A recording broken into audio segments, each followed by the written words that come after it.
नमस्कार, जी न्यूज पर आप सभी का स्वागत है। आपके साथ मैं हूं पूर्णिमा मिश्रा और आज हम आपको कश्मीर से हमारी आजाद रिपोर्टिंग सीरीज के दूसरे भाग की आखिरी रिपोर्ट दिखाने जा रहे हैं। पिछले कुछ महीनों में जम्मू कश्मीर की उन तस्वीरों का प्रचार प्रसार किया गया जो अलगाववादियों, पत्थरबाजों और पाकिस्तान को सूट करती है। ये बताया जाता रहा है कि आतंकवादी बुरहान वानी की मौत के बाद वहां पर हालात तब भी खराब बने हुए हैं, लेकिन सच इससे अलग है। बुरहान वानी के एनकाउंटर के बाद अनंतनाग में पत्थरबाजों की फौज तो एक्टिव हो गई है, लेकिन स्थानीय प्रशासन और सीआरपीएफ ने आम कश्मीरियों की मदद से वहां के हालात पर काफी हद तक काबू पा लिया। लेकिन ये बहुत दुख की बात है कि किसी ने आपको इस अच्छी खबर के बारे में जानकारी नहीं दी। आपके दिल और दिमाग में दक्षिण कश्मीर के अनंतनाग में मौजूद पत्थरबाजों की वैचारिक सोच का प्रचार तो जोर शोर से किया गया, लेकिन किसी ने आपको यह नहीं बताया कि अनंतनाग की आत्मा में क्या है और वहां के लोग क्या सोचते हैं।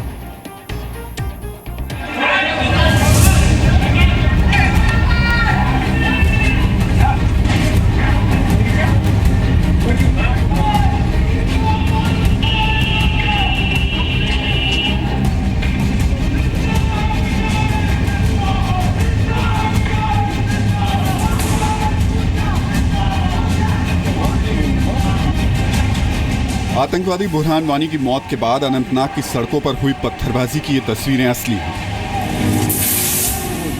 लेकिन इसमें छिपे विचार 100% नकली हैं, जिनसे देश विरोधी एजेंडे की बदबू आती है।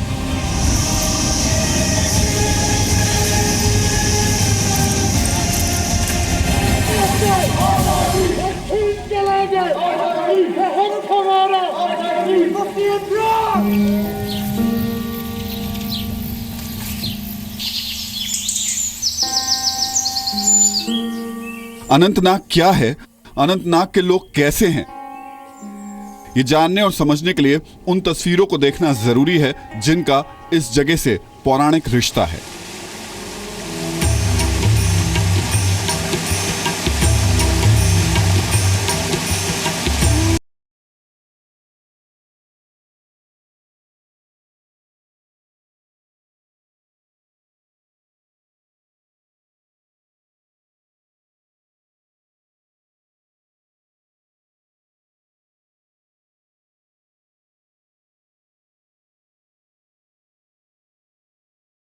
अनंतनाग का नाम क्यों पड़ा ये ना बताएं तो बात अधूरी रह जाती है। और अनंतनाग में मौजूद श्री रघुनाथपुर का जो मंदिर है, यहीं से हम आपको बताएंगे कि असल में अनंतनाग का नाम अनंतनाग क्यों पड़ा। और इस जगह अगर हम आएँ और इस मंदिर को ना दिखाएं तो पूरी बात अधूरी रह जाएगी। महंत जी यहाँ के हमारे साथ पहले हैं। महंत जी, पहले तो ये बताइए कि अनंतनाग नाम क्यों पड़ा और उसका और इस जगह का संबंध क्या है। अनंतनाग इसलिए नाम पड़ा कि पहले यहाँ पर कश्यप ऋषि तपस्या किया है। कश्यप ऋषि हजारों वर्ष यहाँ तपस्या किए। फिर कश्यप ऋषि जो है तपस्या करते करते काफ़ी जो है टाइम में फिर भगवान के दरबार में गए। बैकुंठ में जा कर के भगवान विष्णु जी से और प्रार्थना किया कि बोले प्रभु जो है मृत लोक में कश्मीर ऐसी जगह है, जहाँ भगवान जो है वहाँ जल निकलता है, जो है प्राकृतिक जल निकलता है और वहाँ गंधक कुंड है और वहाँ पर बहुत देवताओं का जो है वास है। वहाँ जलोप नाम का नाग भी है। फिर भगवान जो है अपने ही अंश से भगवान अनंत भगवान जो गीता में भी 9वें या 10वें अध्याय में आता है, जिनको जो है अनंत चतुर्दशी भादों के महीने में अनंत चतुर्दशी मनाते हैं।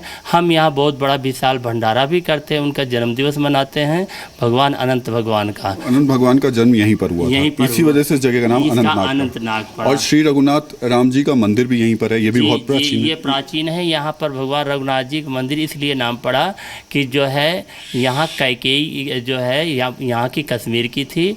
यहाँ कैकेयी नरेश उनकी पुत्री थी। कैकेयी भरत का ननिहाल था।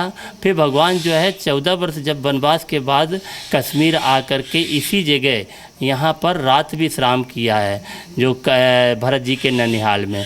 उसी जगह प्राचीन रघुनाथ जी का राम जी का मंदिर बनाया गया, उसी भूमि में। हालात तो आप देख ही रहे हैं चारों तरफ कैसी बनी हुई, और आप जिस जगह बैठे हुए हैं वहाँ की तो भगवान भरोसे और इनके साहब यहाँ ऐसी जगह है जहाँ पर ये भगवान जो है इन्हीं की जो है रक्षा है यही करते हैं। जैसे 32 दांतों के बीच में जीभ रहती है, उसी तरह हम यहाँ रहते हैं। रघुनाथपुर मंदिर की एक बड़ी खासियत ये भी है कि इस मंदिर में भारत माता का मंदिर भी है, तिरंगा उनके हाथ में है। पंडित जी, ये कब मंदिर तैयार किया गया? ये मंदिर जो है हमने 98 में तैयार किया है, और ये जो है भारत के जो है कश्मीरी विरोध करते हैं कि हम भारत से अलग कुछ लोग जो है, बहुत कुछ लोग हैं, जी चंद लोग हैं जो विरोध करते हैं। हमने यहाँ पर भारत माता मंदिर, इनके जो है विरोध करने पे भी ये जो है विशाल भव्य भारत माता मंदिर बनाए हैं। और हमने जो है कि भाई विरोध, और साल में भारत माता जब 15 अगस्त 26 जनवरी आती है तो इनका धूमधाम से हम झंडा लहराते हैं भारत माता का, और इनकी धूमधाम से पूजा करते हैं, भारत माता की जय करते हैं और सबको यहाँ पर प्रसाद बंटवाते हैं, भोजन कराते हैं, भंडारा करते हैं। 26 जनवरी या 15 अगस्त को भारत माता की जय बोलते हैं, भारत माता की जय। चलिए, अनंतनाग में भारत माता का ये मंदिर देख लिया आपने, भारत माता की जय सुन ली आपने। अब कुछ तस्वीरें और भी अब आपको दिखा देते हैं। अनंतनाग का पौराणिक इतिहास जानने और समझने के बाद हमारे मन में यह सवाल उठना लाजमी था कि आखिरकार क्यों मुट्ठी भर मौका परस्त लोग इस पावन भूमि के वर्तमान को आतंक के घनघोर अंधेरे में धकेलने की कोशिश कर रहे हैं। इन सभी सवालों का जवाब ढूंढने के लिए हम अनंतनाग के उन इलाकों की तरफ निकले जहां के बारे में डिजाइनर पत्रकारों और पाकिस्तान के पाले हुए अलगाववादियों ने न जाने कितने झूठ फैलाए हैं। हमारा मकसद आपको अनंतनाग की वो तस्वीर दिखाने का था जो 100% सच्ची है, लेकिन कुछ लोगों ने सच पर झूठ का पर्दा डालने की निहायत ही ओछी हरकत की है। अनंतनाग के हम जिस हिस्से में खड़े हैं उसे सबसे संवेदनशील हिस्सा कहा जाता है। जब भी यहाँ पर अलगाववादी बंद का ऐलान करते हैं या फिर पत्थरबाज अनंतनाग में आने की कोशिश करते हैं तो यही वो इलाका है। और ये सबसे संवेदनशील इलाका मैं इसलिए बोल रहा हूँ क्योंकि ये कामट गांव है जो कि इस रास्ते से अंदर की तरफ जा रहा है। ये सबसे ज़्यादा संवेदनशील गांव है और सबसे ज़्यादा कह सकते हैं कि जो हिंसा की घटनाएं हैं वो यहाँ से देखने को मिलती हैं, यहाँ से ज़्यादा पथराव होता है। दूसरा पीछे की तरफ दयालगाम है। दयालगाम भी बहुत ज़्यादा संवेदनशील, बहुत ज़्यादा पथराव की घटनाएं या हिंसा की घटनाएं वहाँ से देखने को मिलती रही हैं। लेकिन इस सब के बीच में इस सबसे स्ट्रेटेजिकल जगह पर अब सीआरपीएफ पहुँची है। और जब भी ऐसा होता है कि बंद का कॉल किया जाता है या फिर अनंतनाग के अंदर दाखिल होने की कोशिश की जाती है, पथराव के लिए बड़ी भीड़ यहाँ पर आती है, उस वक्त यहीं पर चेक एंड बैलेंस किया जाता है। वैसे सीआरपीएफ के जवान बड़ी मुस्तैदी के साथ यहाँ मौजूद हैं। और यहाँ खड़े होकर के मैं एक बात और बोलना चाहूँगा कि पिछले कई दिनों से अंतर्राष्ट्रीय स्तर पर ये बार बार दिखाने की कोशिश की जा रही है कि कश्मीर के हालात बहुत ख़राब हैं।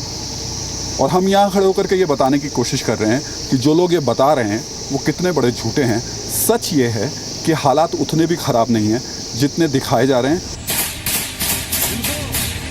हम उस जगह पर भी पहुंचे जहां से चंद किलोमीटर की दूरी पर आतंकवादी बुरहान वानी को मार गिराया गया था। वहां की फिजाओं में हमें खामोशी का एहसास तो हुआ, लेकिन वातावरण बिल्कुल शांत था। अनंतनाग की इस और संवेदनशील जगह पर हम लोग खड़े हुए हैं। पीछे धोनी बाबा इलाका है और आगे की तरफ अच्छा बल पड़ता है।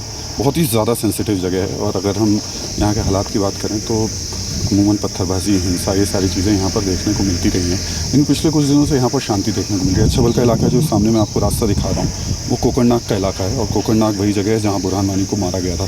तो यहाँ से बहुत ज़्यादा दूरी पर वो जगह है नहीं जहाँ पर उस आतंकवादी को मारा गया। लेकिन हम इस जगह खड़े होकर के आपको ये तस्वीरें इसलिए दिखा रहे हैं कि देखिए इतनी अति संवेदनशील जगह भी हम बिना किसी फोर्स के साथ में, यहाँ पर कोई फोर्स नहीं है हमारे पास, अकेले पहुँचे हुए जानने समझने की कोशिश की कि क्या वाकई ऐसे इलाके हैं कश्मीर में कि लोगों में बहुत गुस्सा हो, सड़क पर आप चल नहीं सकते हो, बहुत हालात ख़राब हैं नहीं। कई इलाके ऐसे थे जिनमें बड़ी परेशानी पहले थी, लेकिन आहिस्ता आहिस्ता हमने मिलजुल के काम किया और हालात काफ़ी बेटर हो गए जो आपको ग्राउंड लेवल पर दिखता है। आजाद रिपोर्टिंग के दौरान हमें खुद कश्मीर के लोगों ने, वहां के युवाओं ने ये जानकारी दी कि घाटी में 100 में से सिर्फ 5 लोग ऐसे हैं जो नफरत का एजेंडा चलाना चाहते हैं। ये इस वक्त केपी रोड पर हम आपको लेकर चल रहे हैं अनंतनाग का। एक वक्त था जो हम जिस तरीके से चल रहे हैं ना, आपको लेकर चल नहीं सकते थे। बहुत ही ख़राब हालात होते थे यहाँ पर। लेकिन सिक्योरिटी फोर्सेस ने ना सिर्फ ताकत से बल्कि इन लोगों का दिल भी जीता और आज हालात ये हैं कि कम से कम यहाँ पर आराम से चला जा सकता है। अलगाववादियों और पत्थरबाजों की फौज बहुत छोटी है और पूरा कश्मीर उनकी इस नापाक कोशिश में उनके साथ नहीं है, क्योंकि वो अमन पसंद लोग हैं और भारत को ही अपना देश मानते हैं। हमने अनंतनाग के केपी चौक पर मौजूद एक मस्जिद के सामने उतरकर सच को करीब से जानने की भी कोशिश की। अनंतनाग के अब जिस इलाके में है वो केपी मार्ग है और ये केपी चौक पे मैं खड़ा हूँ। इससे ज़्यादा संवेदनशील जगह अनंतनाग में कोई हो नहीं सकती है। और मेरे पीछे जो आप मस्जिद देख रहे हैं, अब लोग बोल नहीं सकते हैं खुल करके, मैं बोल रहा हूँ यहाँ खड़े होकर खुल करके कि यहाँ सिक्योरिटी फोर्सेस के खिलाफ जो भी कहा जा सकता है कहा जाता है। यहाँ से कहा जाता है कि उनके हथियार छीन लो, पत्थरबाजी से अब काम चलेगा नहीं। और छोटे मोटे तो अभी थोड़ी देर पहले हम यहाँ खड़े थे, वहाँ पर गिरने भी शुरू हुए। तो इलाका संवेदनशील ज़बरदस्त तरीके से, पीछे नंदपुरा एक इलाका पड़ता है और आगे की तरफ जो रास्ता जाता है वो पहलगाम की तरफ रास्ता जाता है। यहाँ हम लोग कैमरा भी नहीं निकाल पा रहे हैं, कैमरा मैंने अंदर रखा हुआ है और ख़ुद यहाँ पर बाहर मौजूद हूँ पीछे की तरफ। लेकिन आपको वो जगह और वो सारी चीज़ें देखनी भी चाहिए, खासतौर से सरकार को भी समझना चाहिए कि आखिर वो कौन सी जगह है जो कि सिक्योरिटी फोर्सेस के लिए दिक्कत और परेशानी खड़ी करती हैं। सर, जब हम अनंतनाग की सड़कों पर चलते हैं, अभी तक हम लोग देख रहे थे कि टीवी पे आता था कि बहुत बुरी हालात है, आग लगी हुई है, कश्मीर जल रहा है, साउथ कश्मीर खास तौर से। पर मैं जब अनंतनाग में घूम रहा हूँ तो मुझे तो सड़कों पर ऐसी कोई आग लगती दिखाई दे नहीं रही है। क्या ये एक कॉन्स्पिरेसी उन लोगों की, उन चंद लोगों की भी है जो कि एक तो यहाँ पर लोगों को भड़काते हैं और दूसरा इंटरनेशनल लेवल पर ये कोशिश करते हैं साबित करने की कि कश्मीर जल रहा है, कश्मीर में बुरे हालात हैं? देखिए, आप खुद देख चुके हैं, यू मूव्ड अराउंड, सुबह से आप घूम रहे हैं, आपने देखा है कि ग्राउंड लेवल पे स्थिति कैसी है। मुझे लगता है कि इसके बाद we will only look towards the positives, we will look forward to make sure that the situation improves, situation normalizes, and the situation does not go any worse.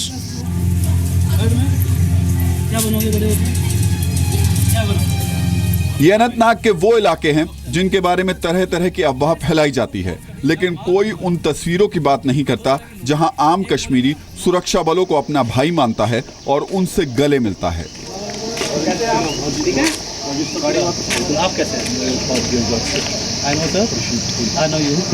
ये अनंतनाग का लाल चौक है। जितनी भी बंद कॉल की जाती हैं, हड़ताल कॉल की जाती हैं, वो यहीं पर की जाती हैं। और जितने भी आप हिंसा की तस्वीरें अनंतनाग से देखते भी हैं वो इसी चौक से देखते हैं। लेकिन फ़िलहाल यहाँ पर शांति है। धीरे धीरे लोग समझ रहे हैं कि ये शांति उनके लिए बहुत ज़्यादा ज़रूरी है। ये तस्वीरें आज पूरे देश तक पहुंचानी इसलिए भी ज़रूरी थी क्योंकि हमारे देश के मीडिया का एक वर्ग अक्सर कश्मीर की गलत छवि पेश करता आया है और ऐसे लोगों का मकसद सिर्फ और सिर्फ एक है, भारत को बदनाम करना। लेकिन सच क्या है ये इस कश्मीरी से सुनिए, जिसने हमें अपने घर बुलाकर चाय पीने का न्योता भी दिया और सारा सच भी बताया। अभी यहाँ के अनंतनाग के हालात कैसे हैं? अनंतनाग के हालात पिछले 2-4 दिन से ठीक है। इससे आप लोगों के घर पे बहुत नुकसान है, बहुत नुकसान है जनाब। अब यहाँ पर खाने के लिए भी कुछ नहीं है लोगों को, ये बात सच है। लोगों के लिए खाने के लिए हमारे बच्चे खराब हो गए, जो आज 8वीं 9वीं 10वीं में पढ़ते हैं, क्या करेंगे? वो अनपढ़ हो जाएंगे। सर, हमने देखा है कि स्कूल भी जला दिया था यहाँ पे। स्कूल उधर नहीं, ये नहीं पता किसने जलाया। हनफी स्कूल है अंग्रेजों के वक्त का। लेकिन इससे बच्चों पे तो बेचारों का असर पड़ता है ना। बच्चे बिल्कुल यहाँ पर खराब हो जाएंगे। चाय पी लो, घर है हमारा, ये नजदीक ही है, कुछ दूर नहीं है जनाब। चाय पी लो। बस सर। कुल मिलाकर कहें तो अनंतनाग ही नहीं, दक्षिण कश्मीर के कई इलाके ऐसे हैं जहाँ के लोग शांति से खुशहाल जीवन गुजारना चाहते हैं, लेकिन मुट्ठी भर पत्थरबाजों और अलगाववादियों की फौज उनके रास्ते में दीवार बनकर खड़ी है। कैमरामैन विक्रम के साथ राहुल सिन्हा, जी मीडिया, अनंतनाग, जम्मू कश्मीर।